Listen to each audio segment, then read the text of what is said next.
My swing journey day 16.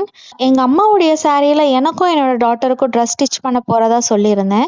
So first என்னோட டாட்டருக்கு stitch பண்ணலாம் அப்படிங்கிறதுக்காக அவளோட மெஷர்மெண்ட் எடுத்து பேட்டர்ன் போடவும் ஸ்டார்ட் பண்ணியாச்சு. ஸோ ஃபஸ்ட்டு வந்து பார்த்தீங்கன்னா யோக் பார்ட் கம்ப்ளீட் பண்ணிட்டேன். Back side and front side complete பண்ணியாச்சு. நம்ம டிசைன் பண்ண மாதிரியே ஃப்ரண்ட் சைட் வந்து நெக் ஃபினிஷிங் சூப்பராகவே வந்துருந்துச்சு. தென் பார்த்தீங்கன்னா ப்ளீட் கேல்குலேட் பண்ண மாதிரி ப்ளீட்ஸையும் பக்காவாக எடுத்து அரேஞ்ச் பண்ணி வச்சாச்சு. தென் வந்து பார்த்தீங்கன்னா இதில் நான் ஒரு பெரிய மிஸ்டேக் பண்ணியிருக்கேன். இந்த சாரீ எங்கள் அம்மா கொடுத்த உடனே நான் வந்து ஓப்பன் பண்ணி பார்க்கவே இல்லை. சரி, ஓப்பன் பண்ணி பார்க்கும்போது தான் தெரிஞ்சது அதில் ப்ளவுஸ் கிடையாது, பல்லு போர்ஷன் வந்து இதுதான்.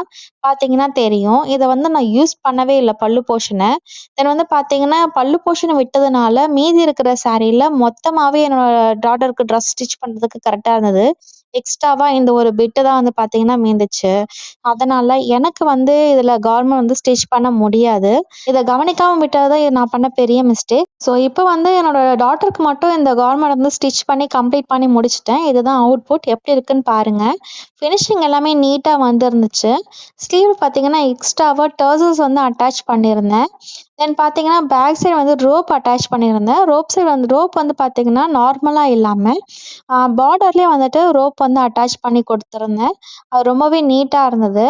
ஸோ ட்ரெஸ் எப்படி இருக்குது அப்படிங்கிறத கமெண்ட்ஸில் சொல்லுங்கள். இதோட ஃபிட்டிங் எப்படி இருக்குங்கிற வீடியோவை நாளைக்கு நான் உங்களுக்கு அப்லோட் பண்ணுறேன். நெக்ஸ்ட் வீடியோவில் பார்க்கலாம். டாடா பாய்.